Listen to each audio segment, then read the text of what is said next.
So guess what? It looks like Blizzard had a Diablo 4 feedback session more recently with its core Diablo 4 community, and guess what? It looks like they are considering adding raid-type content post-launch related to clans, but portions of the Diablo community do not want to see this at all. We're going to talk about it. Also, we have further insights on how the Renown system will be working and interacting between seasons and uniques in Diablo 4. We have to talk about it. How different are they really from Diablo 3? Also, a part of the Necromancer is changing. Let's take a look at the official comments there. And someone redesigned the inventory UI in Diablo 4. All I got to say about this one is hire this man. We're going to take a look at that as well. So, Robbie, please do tell me more about this raid-type content that could potentially be added in past the launch of Diablo 4. So, yes, a lucky few got to sit down with the developers of Diablo 4 and give their feedback about the beta. So, let's get into the reply from the dev team as well. And this was all recorded, by the way, by Anna Cakes Live. So, check her out. Check out the sources in the description below. But let's get into this.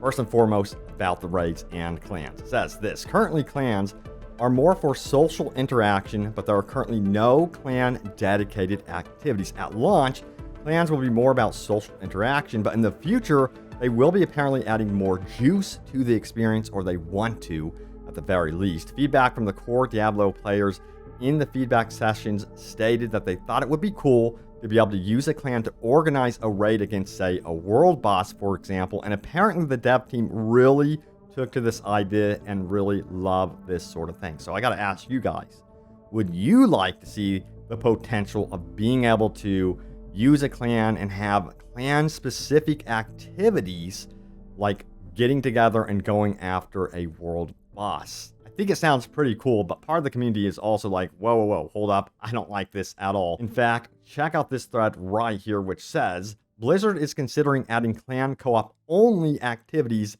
in the game. And Whoopi actually goes on to say this right here. He says, so my biggest and pretty much only wish after the beta was making sure that all content in the future is soloable. Shared world, cool. Events, awesome. But at the same time, allow players to build around their character solo, as in previous Diablo games, to complete all content. I hear exactly what he is saying here. We're going to get into multiple opinions, so hold up. Stay with me here. Now, furthermore, it says this right here. It says, now, it looks like a bunch of streamers were invited by Blizz for some Q&A, and those streamers are asking for group-only content to be added, just like in a full-blown MMO. Here's a source, Diablo exclusive interview. Check it out, by the way. Source in the description. My opinion, terrible idea. Gating content from solo players is just a terrible decision. Why not allow all kinds of players to enjoy all the content they paid for, you know, like in any other ARPG? I get where he is coming from, and I think the concern stems from mostly like specific rewards, maybe better rewards that are offered for co-op only experiences that solo players could not get. That would be a big red flag in my opinion. Or perhaps it's a boss that you face off against that you can't solo at all, and it's locked away to only co-op content. You know what I mean? At least we've seen some cases with the beta Ashava being soloed. So yes, it is possible to apparently solo Ashava, although I think the Diablo 4 devs want you to join up with a team of 12. That's kind of the idea. Let me know your take on this, if you should be able to enjoy all of the content in the game solo at the very least. Now, we have additional replies here. It says from Ice Wolf DK, people have to get over the fact that Diablo is not a pure solo game anymore. Actually kind of makes me sad when you say that, because I actually want an offline option as well, but I also really enjoy the co-op. I had a hell of a time playing co-op with my twin bro Ryan. Now, let's get into this one right here. Murderin says, I like the idea of it. Group content can be designed to be mechanically challenging, whereas solo content has to be accessible to anyone and is too easy to provide any longevity to the game for those of us that like a challenge. As long as they don't offer exclusive rewards or power increases that you can't get elsewhere, I don't see why anyone would be against it. Exactly, that is the core issue, at least for me, is they lock away some sort of exclusive content to co-op players and even PvP stuff, and it does not seem to be the case right now. I want a wide array of options on how you can get like that epic legendary. I just don't want it to be one linear path to getting that said legendary. You know what I mean? All right, so furthermore, we have this one right here from Canabel666, who says, I would like an option to ghost all players in a server though, so you don't see them running around. Most days I personally prefer other players, but when I have a limited time to grind some evenings, I would like it to be solo or friends only. I like how Diablo 4 is set up, but I think rewards like world bosses should have something to do with how much a player contributes, not just sneak in and steal Sheva's kill at the last second and get the same rewards. I hear what he's saying. There needs to be some sort of contribution from the player to gain the rewards. Of course, then again, if you have that unique player that has kind of built the ultimate build and it's kind of broken and completely OP and they take all of the hit points down, then, you know, I don't know exactly how Blizzard would actually design this and make it fair. Now, mentioning ghosting other players, the one thing that I want to see at the very least is for them to have it where when I go back to my stash, when I go back to my room, I don't want to see other players there. I think it's just a cool area that I should be able to interact with, and seeing like 5 other players standing there is kind of strange to me. So that's just one small nitpick, by the way. By the way, that is a complete nitpick. All right, so we're going to talk about Renown, especially when it comes to seasons. There's a lot of worry that you're going to have to constantly redo the Renown system, refarm, and redo all the little redundant tasks related to getting Renown. So this was also asked, and it's also a concern from the core Diablo community, and they asked about it. So it says, do you have to refarm Renown every season? And the response is this. So the biggest worry right now in the community is that every season Renown will need to be refarmed, doing the same thing over and over again. However, the devs are currently looking into what parts of the Renown system needs to be account-wide to avoid the fatigue of constantly having to do petty tasks over and over again to build up Renown. I did notice that there were certain parts of, I believe, the Renown system in the beta that were account-wide, and I was like, that's actually kind of nice, you know, that's actually continuing on. So I'm curious to see how extensive this will be at launch, and it feels like they might be able to pull off something that's acceptable. It just cannot be redundant or will kill seasons right out of the gate. Now, we also need to talk about comparisons from Diablo 3 to Diablo 4 when it comes to uniques. Those real unique pieces of legendary gear and weapons that you will be obtaining by going into the higher world tiers and ultimately the end game. So check this out right here. It says, Diablo 3, we have legendaries with big multipliers, and it locks players into using that item or weapon for this skill or particular build. Will it be the same way for uniques in Diablo 4? The answer is no. They're not going to be doing any heavy multipliers on uniques this time around. They want you to have more options with your character build, and they are being careful about having sets in the game because they feel like sets can ultimately simplify the game and steal choice from players. See if that pans out to be true. One thing that I did notice is, you're seeing it right here, is that I picked up a sword that when I do a leap, it causes an earthquake, and then I can also do a stomp that causes an earthquake, which resets my leap, and then I can leap again and kind of layer 3 earthquakes on top of each other. It causes crazy damage. But I noticed that this was like my absolute go-to because of the legendary that I got. It absolutely did influence me to respec my character based on that, and I thought that was pretty cool. I'm fine with that. But I guess it is kind of a concern for some people that, hey, I don't want, you know, one weapon to absolutely force me into using this skill. Then again, I think chasing after loot is going to be a ton of fun and messing around with multiple builds, considering that you can also store things account-wide. Now, also, guess what? The Necro is changing yet again. So this is official. This comes from, of course, the community manager. He goes on to say this. It says, good news for those who hated how the Necro summons looked. It says, Necro summons luminous levels are not fully finalized. They will be adjusted for launch. So not only are you not going to be seeing skellies roaming around town centers, they're going to fix that. That was actually a bug.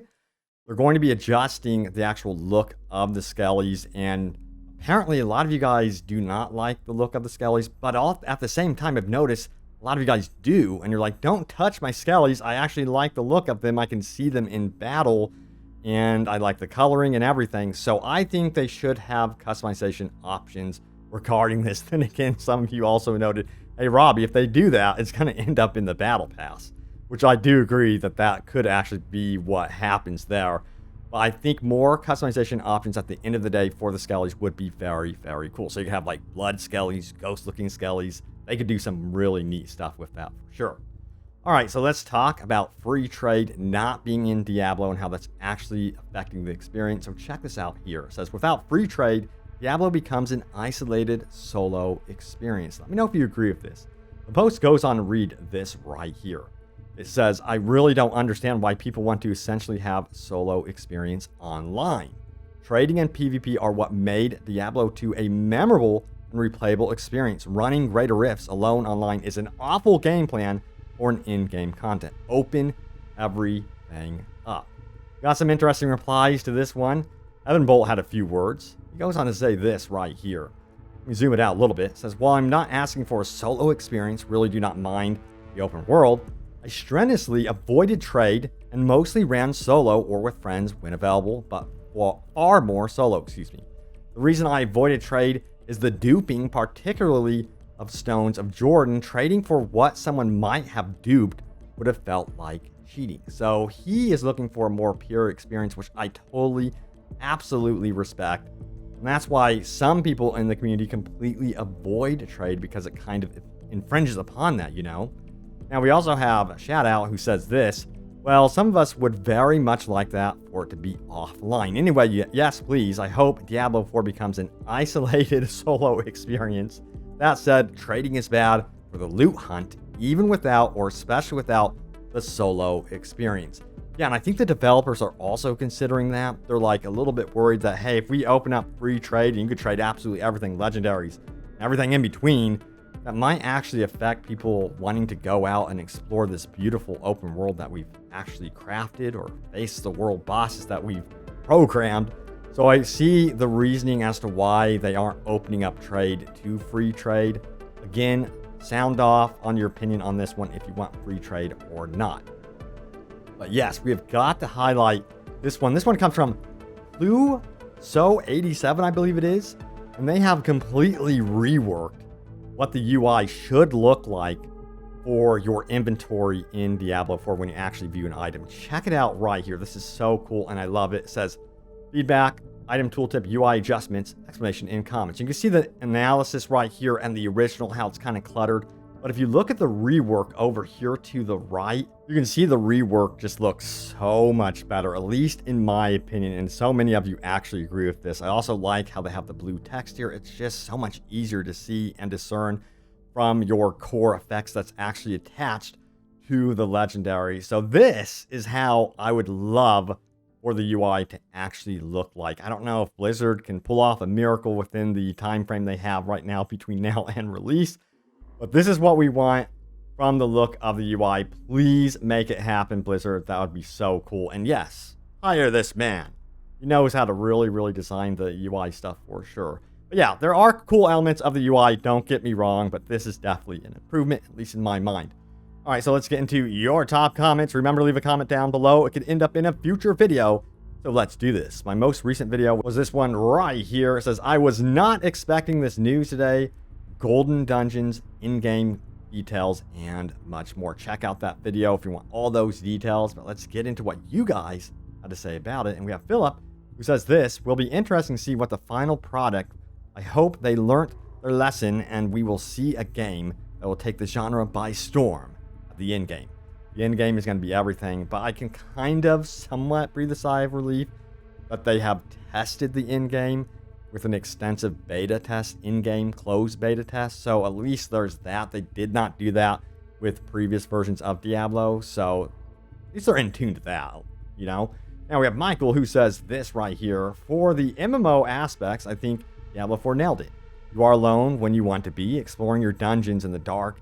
Have this feeling of good old Diablo 1, but you can also target public events if you want to, when you want to.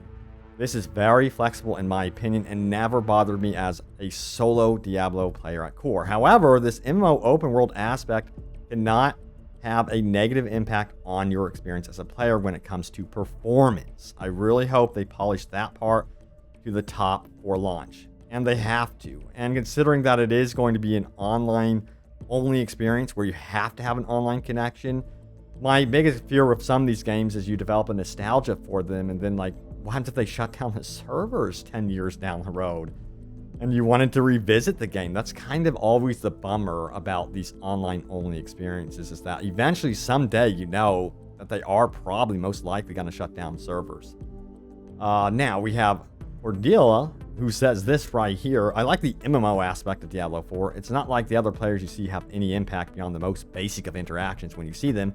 It's simply a non-issue in my view. In fact, something that had a much bigger impact on my fun was the fact that gyms only stack up to 50 and don't have their own inventory tab. So good news, this is something that they're officially looking into, and I would expect at launch that yes, gyms would actually have their own inventory tab. So it looks like they're working on that in the back end, or it might come post-launch as some sort of patch, but they are very aware of that being something that is bothering everyone in the community. All right, so we have Smug Jester, who says this right here: I would enjoy getting a stash in the stronghold towns after you clear them. You would also have to be able to teleport to them. This would make it much more rewarding to do them early. Yeah, it was interesting to me how like I would take over a stronghold and there would be no option to like activate a waypoint.